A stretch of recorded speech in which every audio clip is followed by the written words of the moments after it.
Les vraies voix Sud Radio. C'était exactement il y a un an, jour pour jour, sur le port de Beyrouth. Les riverains qui filment ou qui regardent depuis leur fenêtre ou leur balcon un incendie qui ravage un entrepôt quand soudain...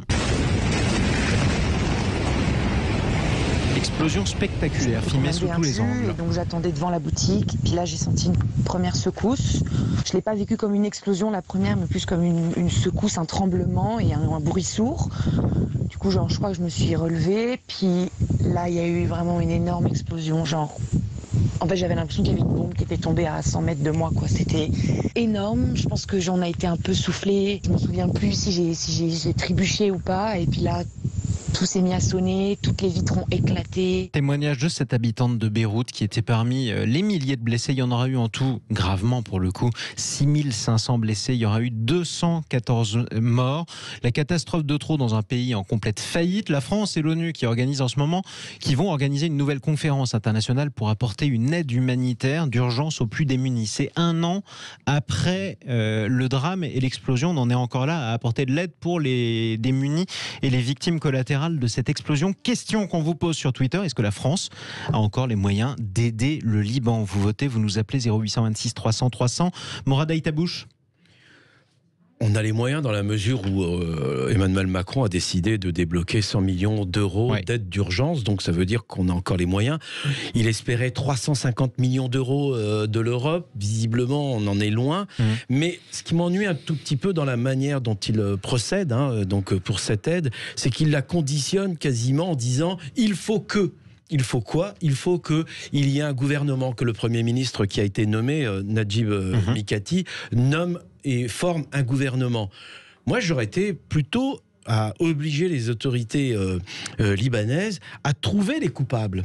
Ça, c'est une réalité qu'il va falloir à un moment... comment dire, c'est un dossier qu'il faut... Trouver les coupables. Parce que les coupables, c'est qui? Qui sont les coupables? C'est ceux qui laissent passer, dans un premier temps, les bateaux poubelles.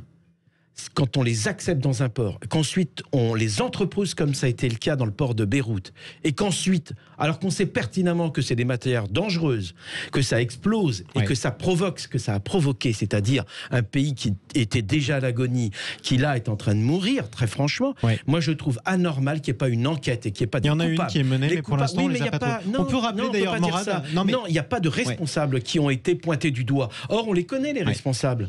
C'est tous ceux qui, dans cette chaîne, aujourd'hui politique, ont laissé faire. On rappelle aussi que le bateau pourri, avec des produits pollués, puisse débarquer, qu'ensuite on puisse entreposer dans l'entrepôt. Mais moi, je trouve ça scandaleux. On peut rappeler justement, Morad, les détails de cet entrepôt. Il y avait 10 fois plus, à peu près, d'ammonitrate. C'est ce qui a explosé à Toulouse, dans l'usine AZF. Voilà, il y en avait presque 10 fois plus dans l'entrepôt, et c'était en plus entreposé à côté de feux d'artifice, qui était vraiment le cocktail absolument formidable. Ça pourrissait.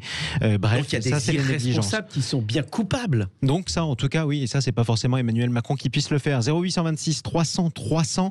Nadir nous appelle de Paris, je crois. Bonjour à vous. Oui, bonjour. Bienvenue à vous sur Sud Radio. Est-ce que la France a vraiment les moyens d'aider le Liban?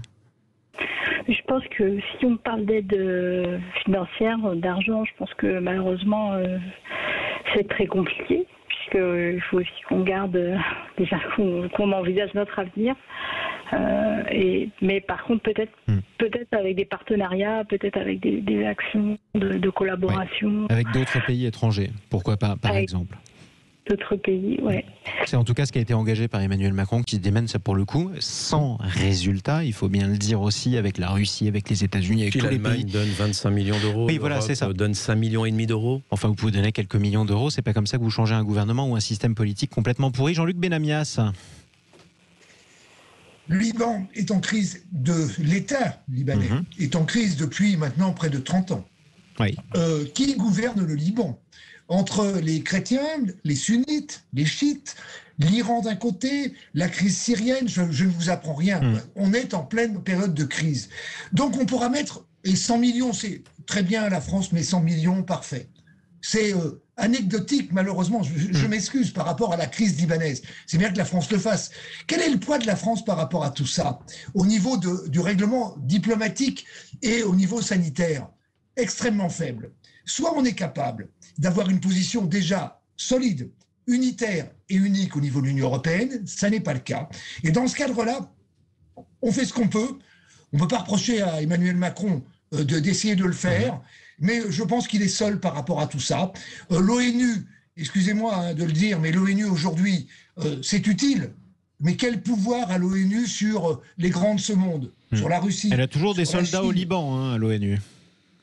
Oui, mais les soldats de l'ONU sont, vous le savez, dans n'importe quel conflit, sont leurs possibilités, et je ne leur reproche pas, sont extrêmement limitées.